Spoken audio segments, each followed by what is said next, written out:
Vamos falar um pouco do tecido ósseo. Como eu falei para vocês, o professor nunca vi ele dando tecido ósseo e cartilaginoso, né?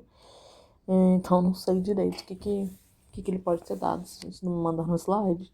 Aí eu não tenho muita noção, mas eu vou falar um pouquinho aqui que eu pesquisei, o que eu vi sobre o tecido ósseo. Quando a gente estudou lá o tecido conjuntivo, a gente tinha alguns tecidos especializados. A gente tinha o tecido conjuntivo propriamente dito, que era o tecido denso e frouxo, e a gente tinha os tecidos especializados, que eram aqueles que tinham funções específicas, né? Os mastócitos, os macrófagos, o tecido adiposo. E entre eles, a gente vai ter também o tecido ósseo. Então, o tecido ósseo nada mais é do que um tecido conjuntivo especializado. No caso, ele é especializado, vira tecido ósseo. Ele é formado, basicamente, pela matriz extracelular mais as células. Só que a gente tem um adentro dentro dessa MEC, que ela é mineralizada. Ela não é igual lá no tecido conjuntivo propriamente dito, na qual ela era viscosa, na qual ela tinha aquela textura de gelatinosa. Ela é mineralizada, ou seja, ela é mais rígida. E é justamente isso que dá a característica de dureza no nosso osso. O tecido ósseo também é o principal componente do nosso esqueleto, dos nossos ossos, né? O que isso quer dizer? Ele vai servir ali tendo proteção. Quando a gente pensa nas funções do nosso esqueleto, ele está protegendo as partes moles, está protegendo os nossos órgãos vitais, é, dando suporte ali, né? E proteção. Então, colocando aqui um pouquinho das funções, né? Vai dar suporte e proteção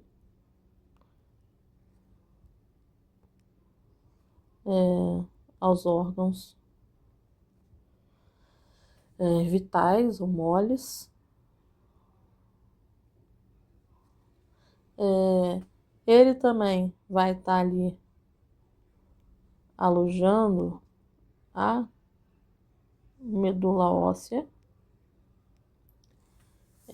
que é aquela medula, a gente não pode confundir a medula óssea, né? É aquela que vai estar formando as células do sangue.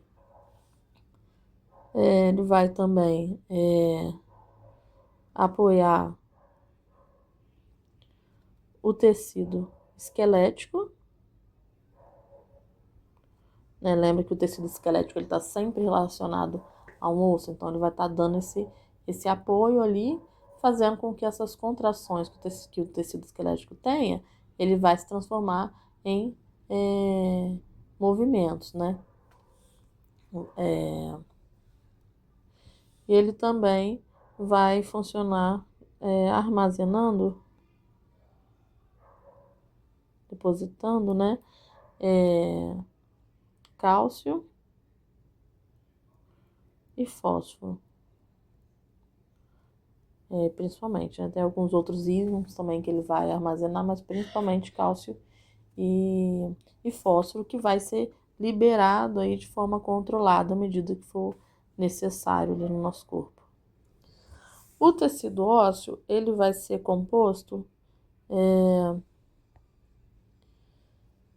ele vai ser composto por constituintes orgânicos,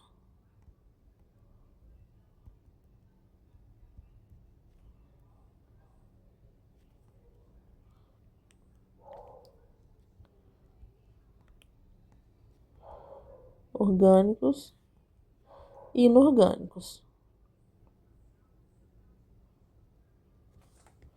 Quando a gente fala dos orgânicos,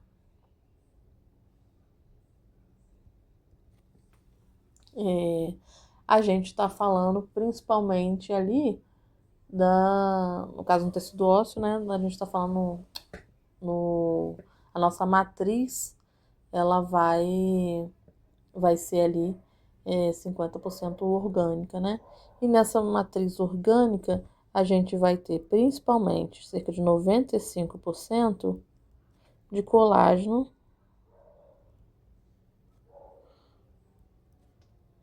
do tipo 1.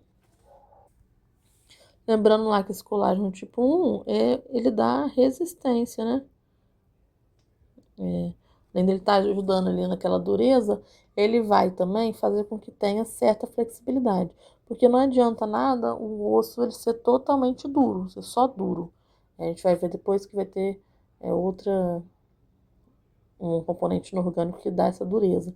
Mas o colágeno, ele tá entrando aqui para dar também um pouco mais de flexibilidade, fazendo com que o osso ele resista um pouco mais, porque é como se fosse tem aquela doença lá dos ossos de vidro, na qual a pessoa ela não produz esse colágeno, né? Não produz esse colágeno de tipo 1. E aí o que acontece? O osso, embora ele seja rígido, ele não tem resistência, ele não tem essa flexibilidade. Então qualquer impacto ele quebra, ele se degenera, né? Ele quebra. Então, o colágeno é importante para dar resistência e também flexibilidade a esse osso. Além do colágeno, nos compostos orgânicos, a gente vai ter aqueles mesmos lá que a gente tinha, que a gente tinha no tecido conjuntivo propriamente dito, que são os glicosaminoglicanos e os proteoglicanos.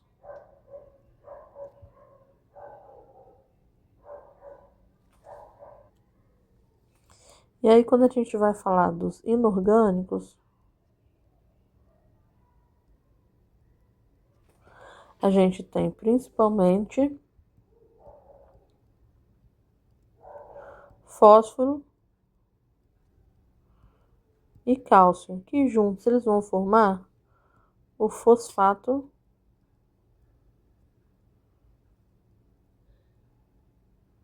de cálcio. E esse fosfato de cálcio ele cristaliza, formando os cristais isso aqui eu vou ter que ler, hidroxipatita. Hidroxipatita. Que é justamente esses cristais de hidroxipatita que vai trazer dureza ali ao nosso tecido ósseo. Esses cristais de hidroxipatita, ele vai ter em volta, vai ter alguns íons de cálcio dissolvido em volta deles.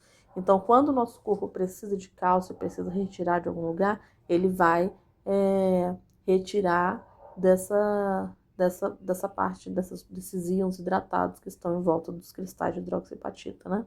Antes de ser necessário tirar do próprio tecido ósseo em si. E aí eu tinha dito aqui, né, que a composição é basicamente MEC e células. Então vamos ver algumas células específicas ali do tecido ósseo. A gente vai ter os osteoblastos. Por isso que a gente tiver blastos aqui no nome, normalmente está se referindo à célula nova. Quando a gente fala de célula nova, a gente está falando de células que estão ali no auge da sua atividade metabólica, né? Então, está no auge ali da sua atividade metabólica. E ele vai ser responsável, os osteoblastos, pela produção da MEC. Então, lá o nosso tecido ósseo muito constituído pela MEC, né? Que é feita de colágeno mais aquelas duas outras coisas lá, né? O GAG e os proteoglicanos, essas proteínas, e vai participar da mineralização da matriz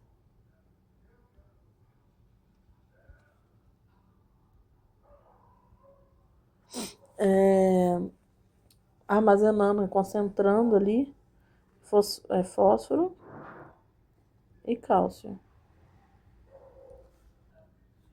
Ele é responsável também pela regeneração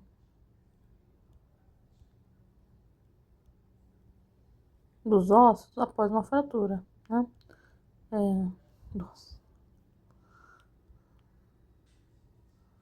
Dos ossos.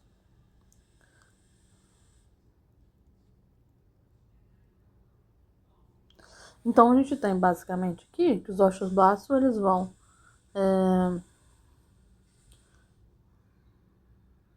produzir as células e vão regenerar coisas importantes deles. Outras células são os osteócitos. Enquanto os osteoblastos são células novas, os osteócitos eles já são os osteoblastos depois da maturação, né? São células maduras. E ele vai ser responsável principalmente pela manutenção do tecido ósseo.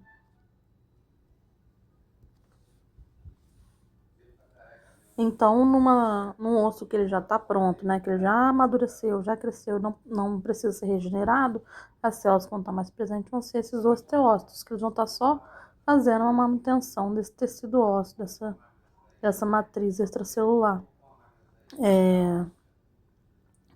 E aí a gente tem, por fim,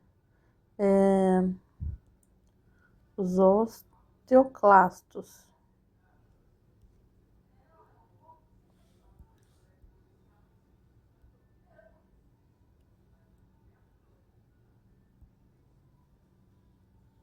Vamos aqui.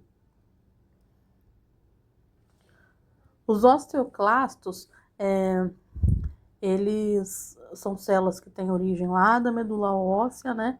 Que eles vão se originar dos monócitos e dos macrófagos. Ou seja, eles vão participar ali de um processo para limpar, entre aspas, aquele tecido ósseo, né? Eles vão fazer um processo de reabsorção e remodelação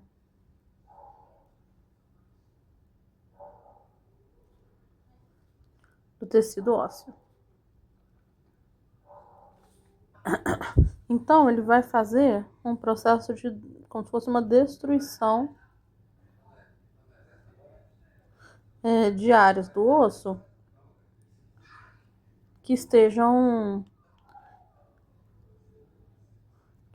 lesadas ou envelhecidas. Então, essas áreas que precisam ser destruídas para que sejam regeneradas, essa destruição é feita pelos osteoclastos. E aí, quando a gente vai falar de classificação histológica,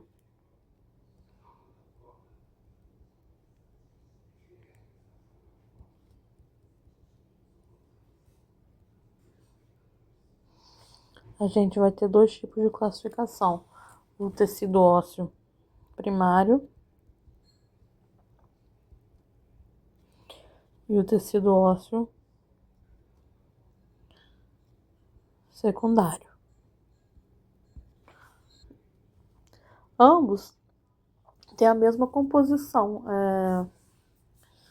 de constituintes ali daquela matriz extracelular, daquela matriz óssea, né? A matriz extracelular do tecido ósseo é uma matriz óssea. O que vai mudar é que o tecido primário, ele aparece primeiro.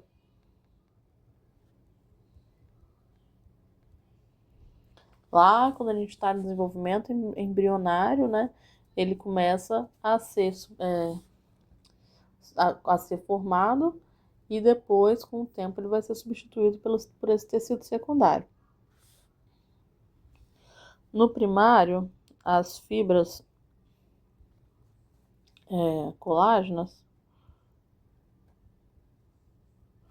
elas não possuem ordenação.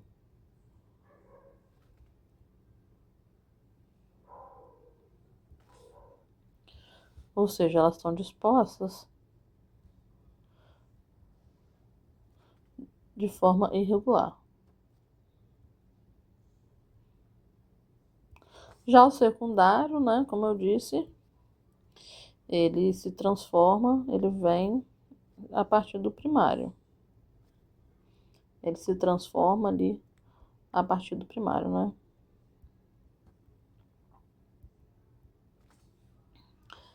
Ele também é chamado de lamelar. É encontrado em adultos, né? Que os ossos já estão formados, já estão crescidos. E ele é chamado de lamelar justamente porque as fibras colágenas, elas estão ordenadas em lamelas.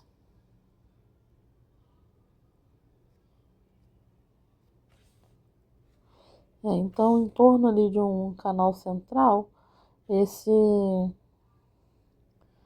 essas fibras colágenas elas vão se organizando de forma circular, concêntrica aqui, formando essas lamelas, né? Isso aqui quando a gente está falando de um osso compacto. Acho que é isso que a gente tem para falar. Além do osso compacto, mas a gente tem o osso esponjoso. O osso compacto, ele tem essas lamelas, né, formadas ao redor ali desse canal central. Enquanto o esponjoso, eles são mais irregulares e possuem mais espaço entre si, né? Ele tem uma aparência mais porosa. Acho que é isso. As lamelas, elas são responsáveis ali para ter uma resistência maior. Essa formação por lamelar, ela traz uma resistência maior, uma rigidez ao osso. Então, acho que de tecido ósseo que eu consigo falar para vocês é isso. E aí, falando um pouco de tecido cartilaginoso, né?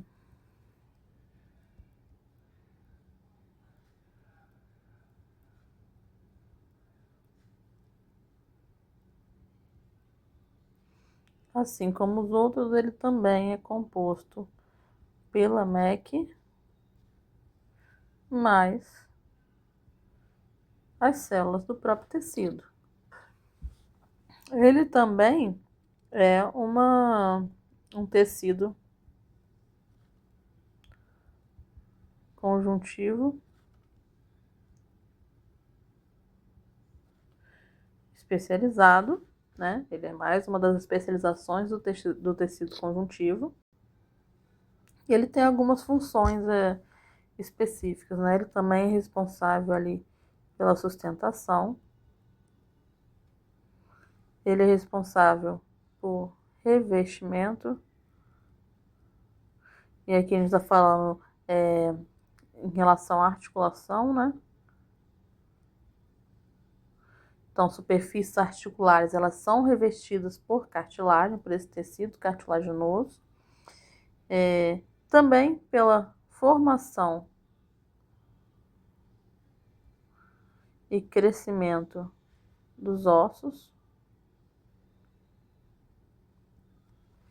E pela estrutura mesmo, de algumas partes do corpo. Por exemplo, a nossa orelha, ela é formada em grande parte por cartilagem. O nosso nariz, ele tem uma parte aqui que é formada por tecido cartilaginoso. Então, a estruturação também é uma das funções aqui do tecido cartilaginoso.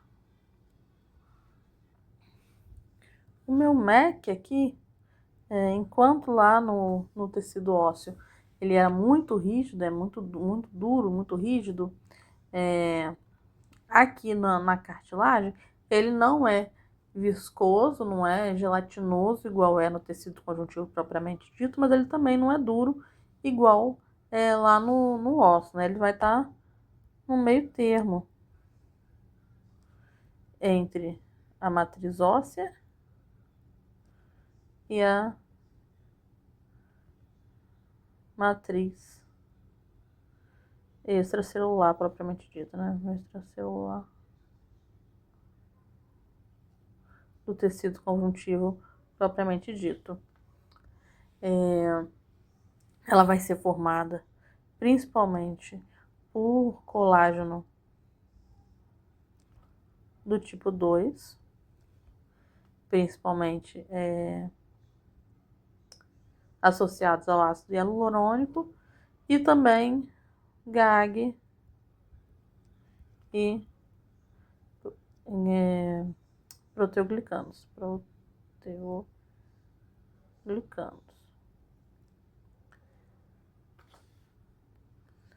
Esse GAG aqui, ele vai atuar, ele vai ter ali uma grande quantidade de água em solvatação, e ele vai atuar como um sistema de absorção a choques mecânicos. Então, ele vai ajudar ali quando você tem um choque muito grande, principalmente nas cartilagens, né, nas cartilagens de articulação, ele vai atuar aí fazendo uma absorção desse choque mecânico, fazendo com que esse choque ele não se espalhe ali, por exemplo, para o osso ou para algum órgão próximo, né?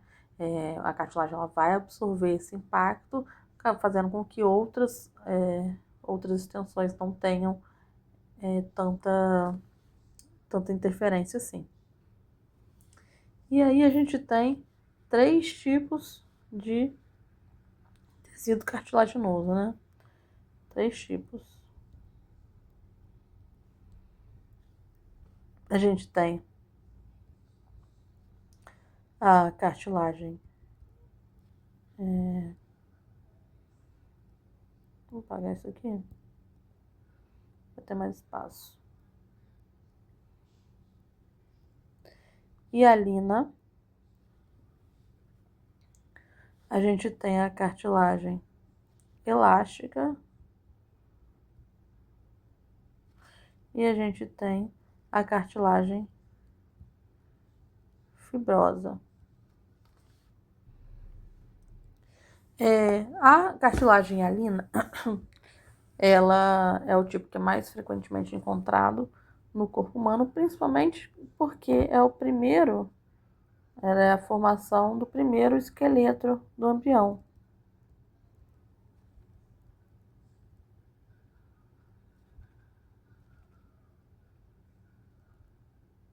Então, a primeira formação do esqueleto ósseo do embrião, ela é formada, na verdade, pela cartilagem hialina. E ela é responsável também pelo crescimento dos ossos longos.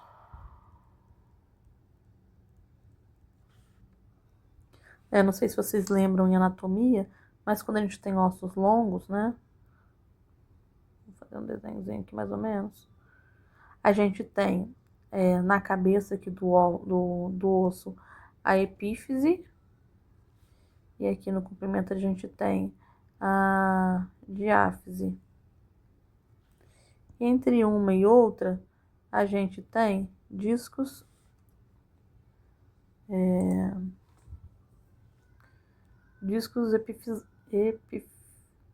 epifisário.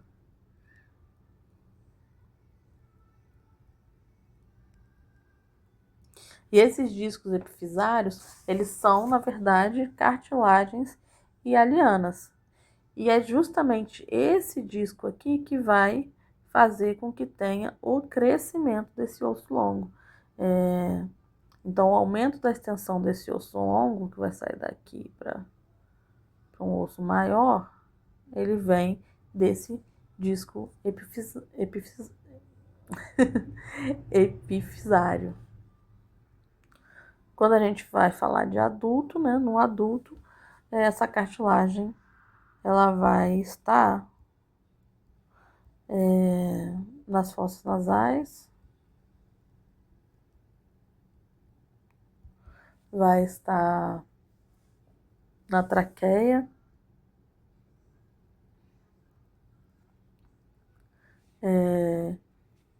e vai estar ali nas superfícies articulares de ossos longos.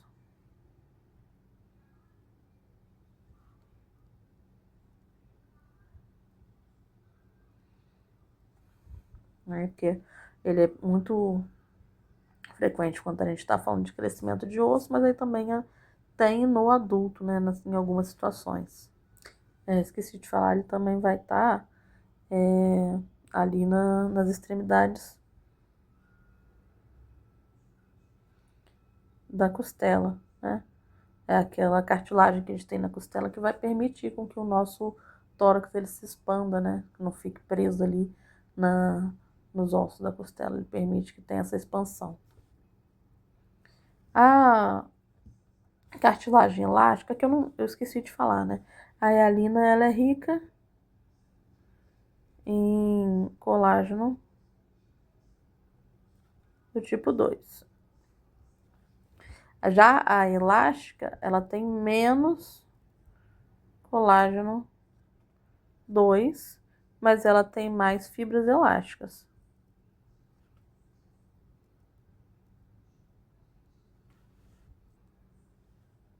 Então ela tem, né? Ela é formada pelo colágeno tipo 2, mais fibras elásticas.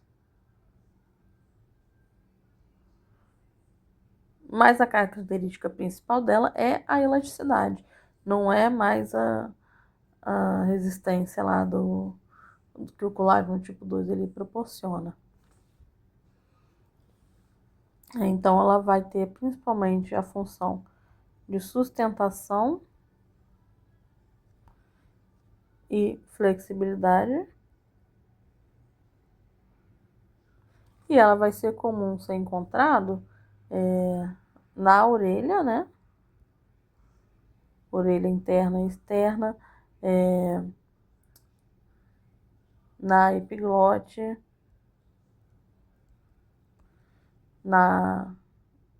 em parte da laringe, né? Então ela vai ter esses lugares comuns de ser encontrado. Aqui na cartilagem fibrosa, a gente já vai ter o colágeno do tipo 1, que é aquele colágeno que que era responsável lá pela alta resistência, como a gente viu lá atrás o tecido conjuntivo, né? Ela possui pouca MEC,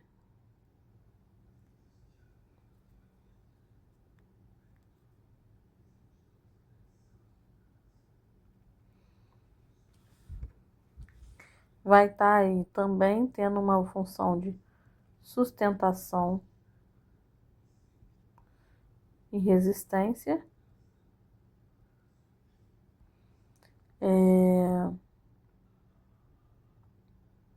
E é muito encontrado ali nos nossos discos invertebrais,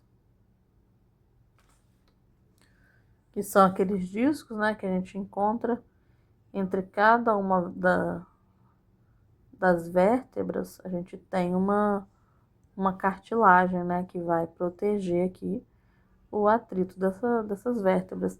E essas cartilagens são os discos invertebrais, que são feitos ali dessa cartilagem fibrosa. Outra característica importante aqui do tecido cartilaginoso é que, assim como o tecido epitelial, ele vai ser avascular. A sua nutrição vai vir de algum tecido conjuntivo, propriamente dito, que esteja ali próximo dele, né? A nutrição vai chegar através de fusão do tecido conjuntivo. No caso daqui do tecido cartilaginoso, esse tecido conjuntivo que vai estar em volta, ele vai chamar pericôndrio. Já o tecido cartilaginoso ligado às articulações, ele vai ser nutrido pelo líquido sinovial, que é aquele que a gente sabe que tem lá no joelho, né, na articulação do joelho. É comum a gente ouvir falar sobre. E só para fechar, a gente falar das células, né? Estão envolvendo, assim como a gente tem lá os blastos e os ócitos lá no tecido ósseo, a gente também vai ter aqui. Quando a gente está falando de cartilagem, a gente vai usar o prefixo condro, né? Então a gente vai ter condroblasto e a gente vai ter os condrócitos.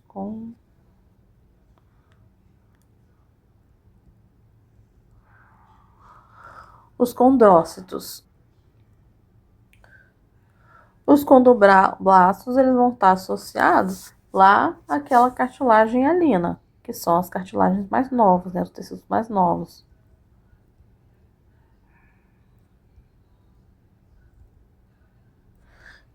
Blasto sempre relacionado às células jovens. Então, ela é uma célula jovem com alto poder de síntese. Então, ela está agindo ali, metabolizando muito rápido e produzindo ali muito rápido. Os condroblastos, eles vão secretar colágeno do tipo 2, né, que é o que a gente tem ali bastante nas cartilagens hialinas,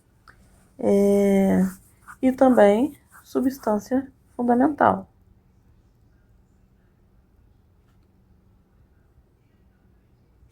Substância fundamental são as substâncias lá do MEC, né? Proteoglicanos, o GAG e o ácido hialurônico que a gente tem lá.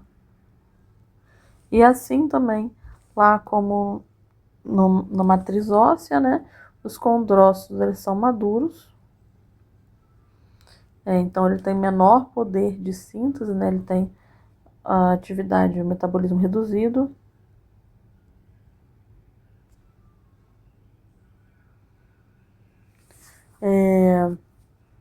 Ele vai ser responsável também pela manutenção do tecido cartilaginoso. Então, ele vai estar lá mantendo, enquanto os condroblastos ele vai estar formando, né, secretando colágeno e substâncias fundamentais, substâncias da MEC, o condrócito ele vai estar fazendo a manutenção daquele tecido cartilaginoso. E aí, por fim, eu acho que é isso a matéria da parte teórica, né? Depois a gente vou colocar algumas imagens aqui de lâmina para a gente dar uma pensada no que seria a parte prática.